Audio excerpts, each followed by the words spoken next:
Достар, арнамызда менің көзқарасым бойынша ең жақсы шыққан қазақша 10 топ тарихи фильмді тамашалайық. Ендеше бастайық. 10-шы орында Көшпенділер. 2005 жылғы қазақ-француз бірлесіп түсірген фильм. Фильмнің желісі Ильяс Есенберлиннің Көшпенділер трилогиясының екінші кітабына негізделген. 18 ғасыр қазақтардың жоңғар шапқыншылығына қарсы азаттық соғысын жүргізуде. Абылайхан атанған Мансұр талай сынақтан өткен жас жігіт. Ол нағыз халық қолбасшысының кино жолынан өтуі керек.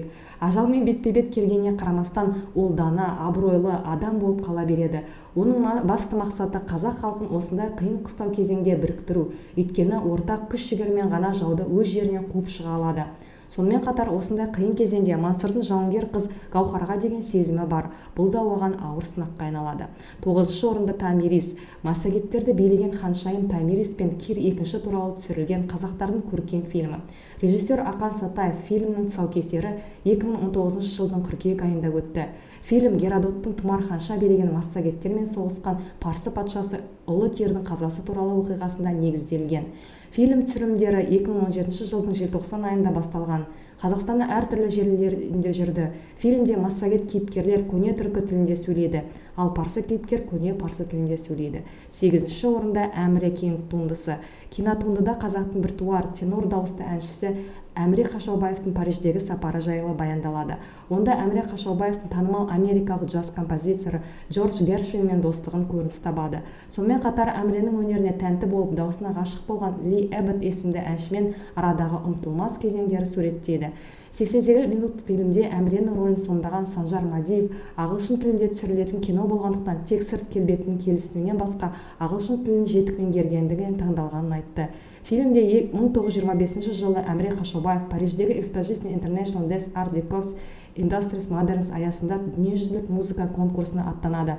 Ол КСРО делегациясы қатарында өнерпаздар арасында топ жарып, екінші орында иемденіп, күміс медаль тағады. Осылайша Европа жұртшылығына қазақтың дәстүрлі ән орындау өнерін және ұлттық аспап домбыраны паш етеді. 7-ші орында Қазақ хандығы.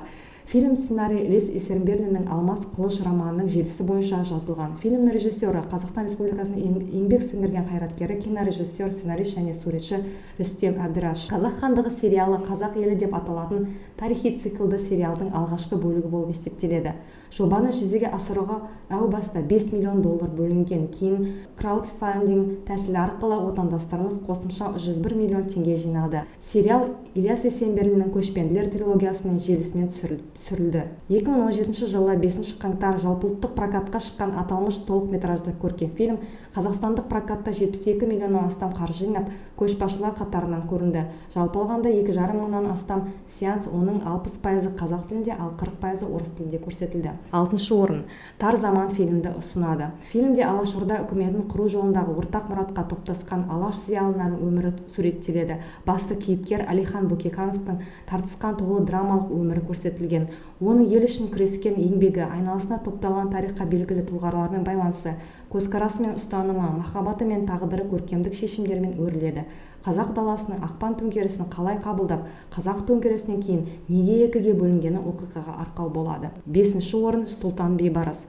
10-шы ғасыр жерорта теңізіндегі ең үлкен флоттың егесі, Мысыр елінің билеушісі, теңдесі жоқ Бейбарыс Сұлтан патша тағына дейінгі өмір жолын есіне түсіреді. Билік атаулының бейшаралығын, ең жақын деген адамдардың ішінде де сатқындыққа бейім тұратын адамдардың болатыны, ол атақ даңққа ие болған кезде бірақ көз жеткізеді. Режиссер Болат Мансұровтың Сұлтан Бейбарыс тарихи фильмінде басты рөлдерді Нұрмахан Жантөрин, Дәулет Бейсенов, Болат Бейшеналиев, Кеңес Қожабеков сомдайды. 4-ші орын Зұлмат фильмі. Ашаршылық шындығын көрсетеді. Сәбит Әбдіхалықов Зұлмат фильмінің режиссері. Ұлттық фильм 6 ағайынды тұтқынға түсіп бәрін ататын болды. Сонда бір кішкентайын аман алып қалуға жанталастары, арпалыстары жайында. Терең тарихтың теңізінде қарлығаштың қанатымен суп сеткенде ғана дүние. 3-ші орын Жау жүрек мың бала. Фильм қазақ халқы фильм сюжетінің негізіне жоңғарларға қарсы күресте ересек сарбаздармен бірге кең байтақ жері мен елін қорғауға бел буған өжетте жас мың жауынгер туралы аңыз желісі алынған. Сюжетке сәйкес қатыгез күресте ересектермен қатар батыл, сартай бастаған жас жауынгерлер туған жерін қорғауға шықты. Оның аты аңызға айналған әскері мың бала ретінде жаумен тең емес шайқасқа түсіп, соғыс барысын өзгертті. 27 мамыр күні Францияның Кан қаласында 65-ші мерейтойлық кинофестивалінде Алтын пальма бұтағы бас жүлдесін тапсыру рәсімі өтті. 65-ші Канн фестивалінің аясында арнайы көрсетілген «Жаужүрек мың баланы» тамашалауға 40-тан астам агент пен дистрибьютер келген. Тарихи кинокартина сеансынан кейін оны америкалық нарыққа шығару туралы ұсыныс түсті. Сонымен қатар «Жаужүрек мың баланы» әлемдік прокатқа шығарумен айналысатын канадалық компаниямен келісімге қол қойылды. Екінші орында «Ұлы дала зары». Бұл фильмде ашаршылық нәубетін кеңес дәуірінің қанқұмар қолдан жасалған қазақтың 70%-ын жойып жіберген зұлматты бейнелейді. Өткен ғасырдың 20-30 жылдары қазақ даласында большевиктер қасақана ұйымдастырған алапат зұлымдықтың салдарынан халқымыздың 70%-ы аштан қырылып қалады.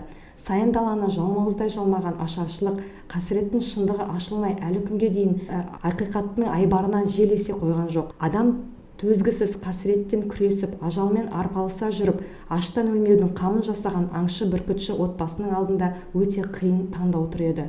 Басқа түскен қиындыққа мойынсұнып, ажалға бас ию немесе қалайда жанталасып, тіпті адамдықтан аттаса да тірі қалу. Бірінші орында «Анаға апарар жол». Ақан Сатаевтың көркем драмалық фильмі. Фильмнің тұсауы Қазақстанда 2016 жылы 29 қыркүйекте кесілді. «Анаға апарар жол» картинасы өмірде түрлі қиындықты басынан өткізген адам жайында. Фильм түсірілімі Қазақстанда, Әзербайжанда, Белоруссияда болды және 2016 жылдың шілдесінде аяқталды. 3 сағатқа жалғасқан тарихи фильм 1930 жылдардағы қазақ халқының басына түскен нәубетті суреттейді. «Анаға апарар жол» картинасының негізгі сюжеті ана махаббатының қуатты күшінен бастау алады. Осынау құдіретті күштің арқасында кейіпкер үйіне барар жолда кездескен ауыр қиыншылықтарды жеңіп шығады. Оқиғаның негізгі желісі қазақ халқының басына түскен ауыр кезеңмен тұспа-тұс келген ұжымдастыру, жұт, соғыс және соғыстан кейінгі жылдар. Картинаның басты кейіпкерлері Ілияс ерекше рухты, ерлік пен отансүйгіштікті және керемет қайсар мінез көрсетеді.